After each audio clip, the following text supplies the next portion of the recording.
Hey y'all, this is Amanda Douglas, and this is my tech set presentation about World War I. You'll see here this is a standard issue military duffel bag, and I've got my text right in here. And I'll go ahead and start off with this one. It's 1918, and this one is really the First World War in photographs.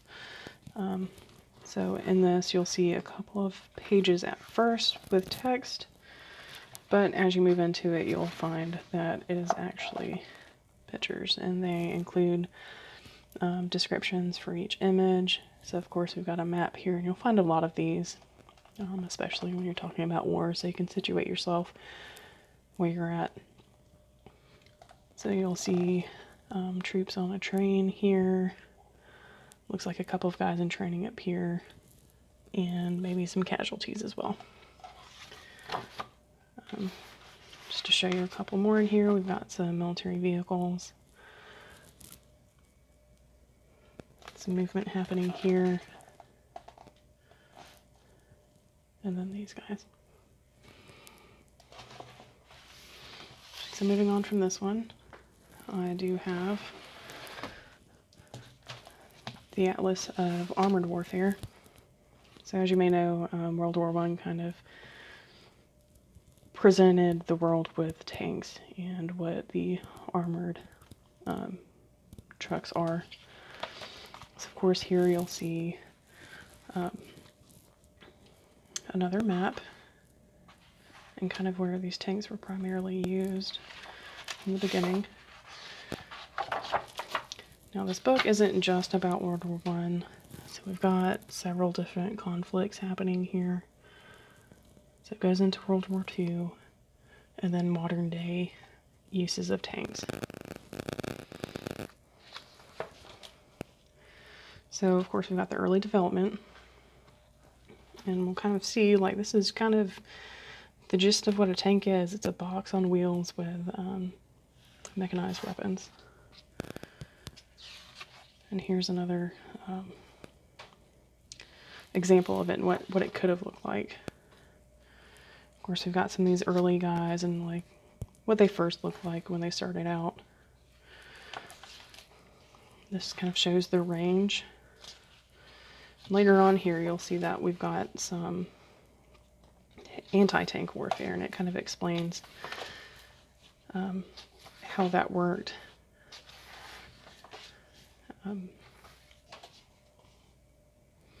As far as it goes, and then we'll see these two guys here. That kind of breaks it down. So you have the driver up front and the person manning the weapons on top.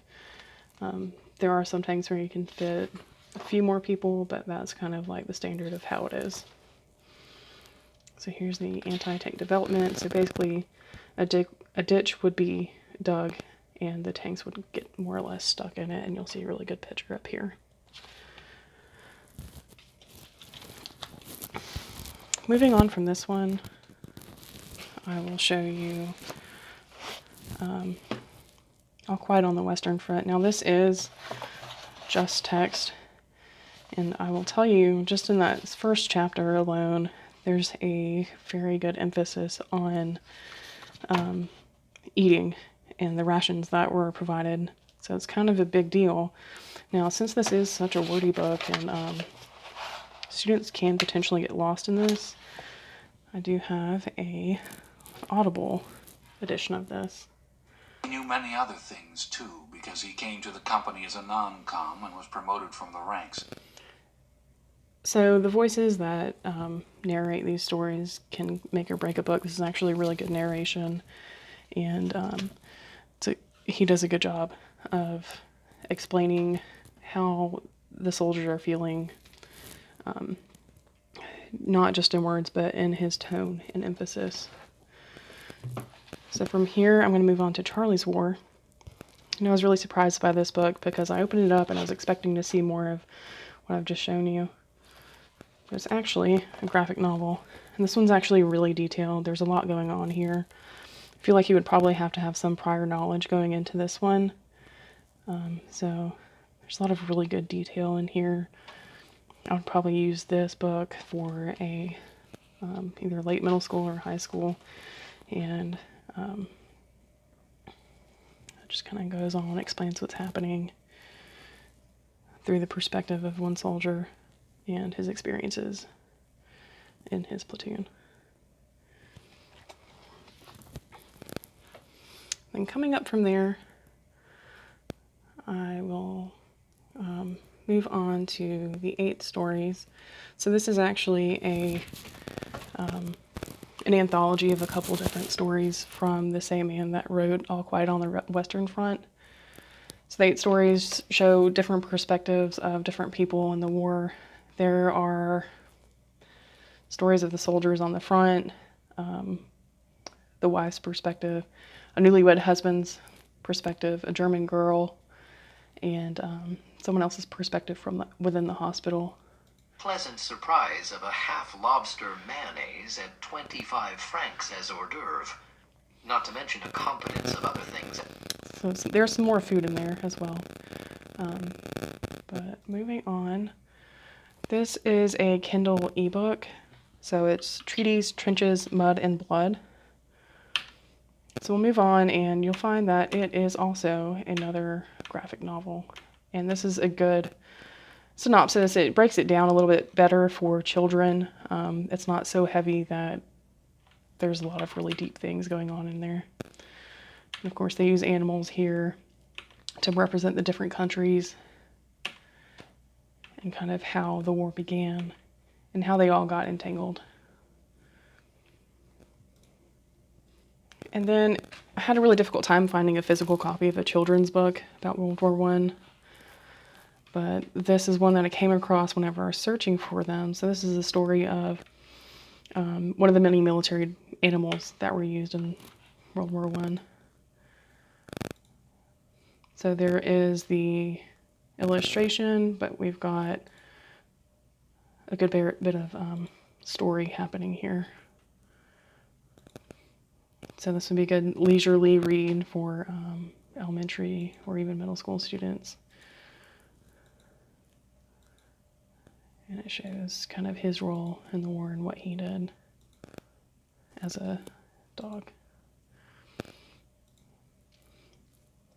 And then moving on to help kids kind of grasp the enormity of what World War I is and what it was.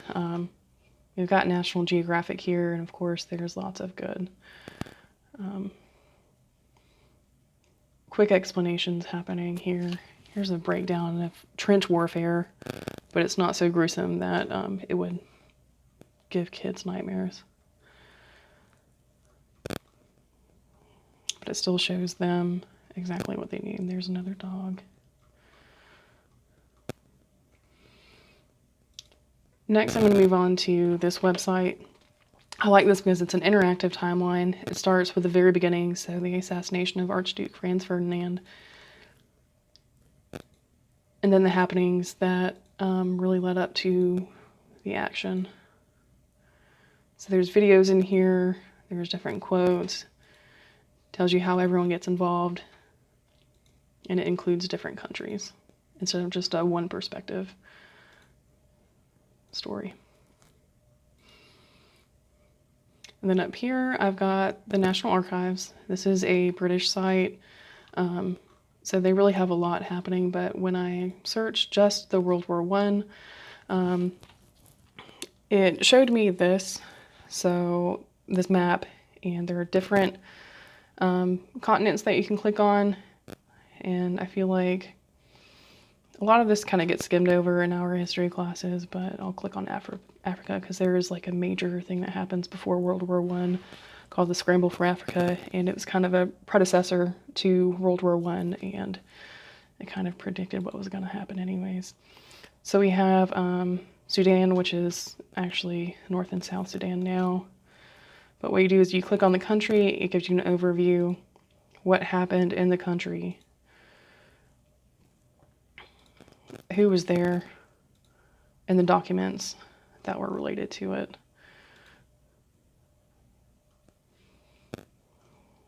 And it breaks this down for every country. Looks like there's a couple maps in here. So I'll go back to the global view, and of course, I'll end with Canada, just because geographically it's closer to us. So we've got the Western Front, the home front, and the other ways, people and documents. But it's definitely worth checking out, and this is my presentation. Thank you guys so much for listening.